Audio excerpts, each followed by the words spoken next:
Judah was the fourth son of Jacob, with his wife Leah, and the head of one of the 12 tribes of Israel. Judah's second to youngest brother Joseph was preferred by their father Jacob, and Judah and his brothers hated Joseph. One day, the brothers threw Joseph in a cistern and conspired to kill him. The eldest sibling Reuben argued against this course of action, intending to rescue Joseph from the others. But while the brothers ate lunch, and in Reuben's absence, a caravan approached, and Judah came up with a plan to sell Joseph to the caravan's merchants as a slave. The brothers agreed, and Joseph was sold and taken to Egypt. Judah left his brothers and went down to stay with a man of Adullam named Hira. There Judah married a Canaanite woman who gave Judah 3 sons, Onan, and Shelah. When grew up, Judah gave him a wife named Tamar. But was an evil man, so the Lord put him to death. Following the custom of Levirate marriage, Tamar was then given to Onan, who selfishly refused to give Tamar children. He was also put to death by the Lord for his actions.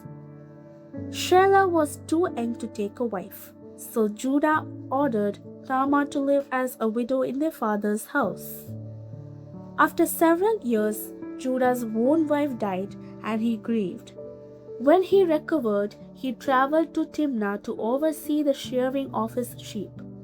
Tamar, still a widow in spite of the fact that Shelah had grown up, hearing that her father-in-law was coming, and she devised a plan. Tamar put on a veil and pretended to be a prostitute on the road to Timnah. Tamar became pregnant by Judah, which had been her goal all along. 3 months later, when Judah found out that his supposedly chaste daughter-in-law was pregnant, he was filled with rage.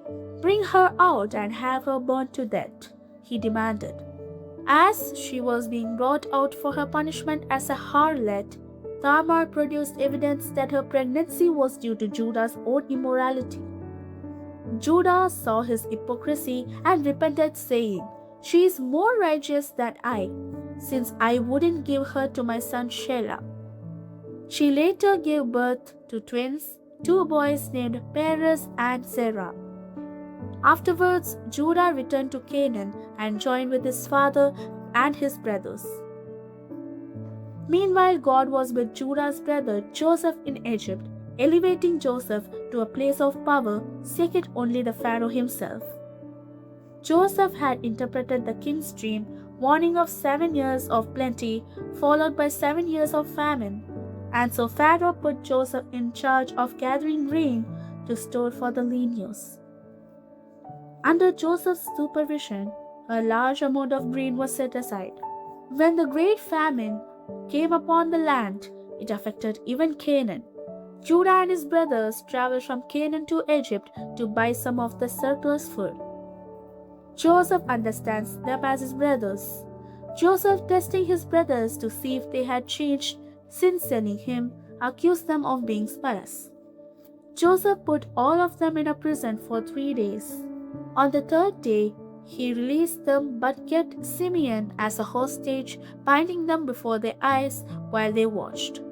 Joseph told the brothers that they could return to Canaan with grain, but they must return with their youngest brother Benjamin to prove that they were telling the truth and to secure Simeon's release. Reuben failed to persuade his father Jacob to send the brothers back with Benjamin. Judah pledged his own life to Jacob, promising to be responsible for Benjamin's safe return.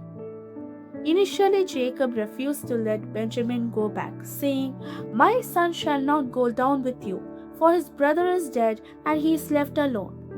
When the famine continued, Jacob eventually permitted Benjamin to accompany them to secure the release of Simeon and to acquire more food. Upon arriving in Egypt, the brothers were taken to Joseph's house, where he saw Benjamin, his full brother, and was overcome with emotion, having to leave the room to weep. During a feast, Benjamin was given a portion 5 times larger than his older brothers, a potential test of their jealousy. Before the brothers left, Joseph commanded his steward to hide his personal silver cup in Benjamin's sack. As they left the city, Joseph sent his steward to stop them and search their bags, discovering the cup in Benjamin's sack. Joseph demanded that Benjamin remain in Egypt as a slave while the other brothers were free to return to their father.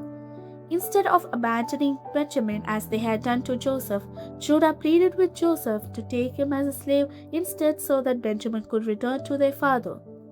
This proved to Joseph that his brothers had repented and changed their hearts. Joseph eventually revealed himself to his brothers, who were remorseful for what they had done to him. Soon Joseph brought his entire family to the land of Egypt, where their descendants would live for several hundred years, according to God's great plan for his people. In spite of all Judah's faults, his blessing from Jacob was both rich and wonderful. Jacob foretold that Judah's house would be the greatest, and his scepter or rule would not depart from his descendants.